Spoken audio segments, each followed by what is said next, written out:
Welcome back to Watch Talk. On today's video, I'm going to be sharing the history of the Sky-Dweller. So in this video, it's not as lengthy, and we typically go into the history and the heritage of this particular model, but there hasn't been many movies made about the Sky-Dweller in it because it's such a very recent watch, and there's not many models because it's such a recent watch. So we're just going to talk about from 2012 till now, because that's when they released this Sky-Dweller and the different complications it has. So jumping right into it, the Sky-Dweller came out in 2012 and it was only in precious metals. This watch was completely different by Rolex. Rolex has never made a more complicated watch ever.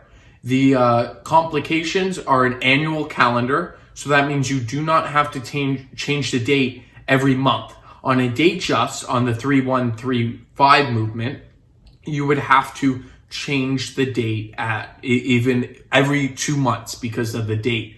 But this is an annual calendar, so it knows the day, it knows if it's the 30th or the 31st of each month, and it does that for you automatically. The only time being February, you would have to change the date. That's the only time you have to touch it. Also, they added an ingenious fluted bezel. So the fluted bezel actually has different mechanisms. You can change the month, you can change the date, and the second time zone. This watch has a second time zone. One of the very innovative for Rolex to do this. And I think it's one of the greatest sport model Rolexes out there. I'm going to call it more of a sport. It could be dressed up or dressed down. They did make it all in precious metals until 2017. So they made it always in precious metals till 2017. And when they started making stainless steel, it's at a much more affordable price of around $14,400. I've seen it at.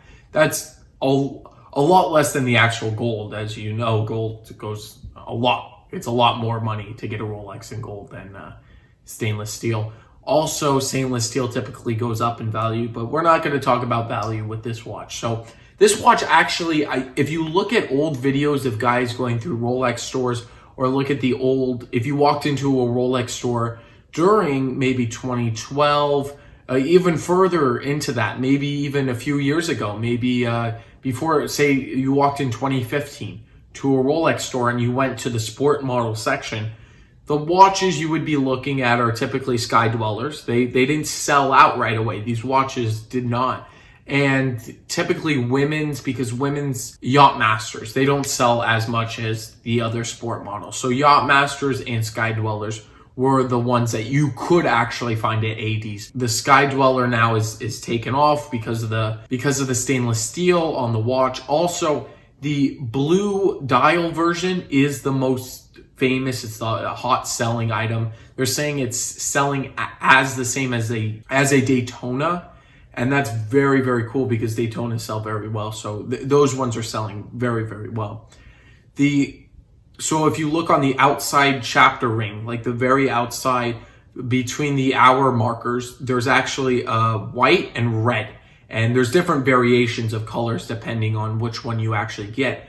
But it starts at the 1 o'clock and goes all the way to 12. And it tells you what month it is. So it tells you the month by going through each hour marker.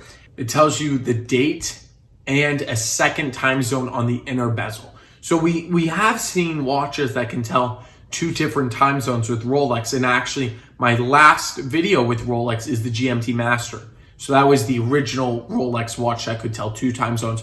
Completely different movements, completely different. The purpose too, the Sky-Dweller is more high-end. That's what it's meant to be, especially when it was released only in solid gold. So very, very neat watch.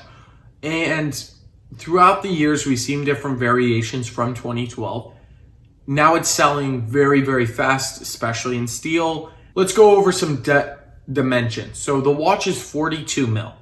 Little bit bigger on the side. A Datejust 41 is 41 millimeters like the title says. 42 millimeters, you can get some deep seas. A Rolex sub is a 40 mil case. So this is a little bit bigger and a bit chunkier on the wrist. It could slide under a few cuffs, but you might actually have some trouble because it is a 14.3 millimeter thick case. That's a thick watch, especially from Rolex. And it had to accomplish that from the complications. That's the sacrifice. But 14.3 millimeters isn't that bad. It's just a little thicker for Rolex. The watch has a 72 power hour reserve, which is very, compared to the Datejust, 70 power hour reserve. So they're adding 2 more powers of hour reserve. It doesn't, you could say 2 hours is not a huge deal, but over time it might be, you know, if you're by 1 hour or 2 hours, it could make a difference. And you're getting a lot more complications. We have to talk about the price of this watch. It is an expensive watch, and they're trading around retail. And I have to mention, they're all fluted bezels. So the bezel is the outside, and all the bezels are 18 karat, depending on if it's two-tone, then it would be yellow gold and rose gold. And the stainless steel is 18 karat white gold bezel to keep, and they add other alloys to actually make it last a long time. For the longevity of this watch is fantastic, especially what we have to think, because Rolex is very scared to do new things. It's a fact. Rolex typically is safe in its own area. You don't see Rolex releasing all these new watches. You don't see it very often. And with the Sky-Dweller, it really added a whole new luxury movement. It added a whole new all the months, the second time zone, the date complication, all this stuff really adds to the actual watch, and it's a special type of Rolex. I think it will be around for a very long time. I think it's going to be a hot seller for a long time. A little short video for you today. Please give it a like. Please give it a subscribe. It really does help the channel and helps me produce more content for you. Thank you all, and I'll catch you in the next one.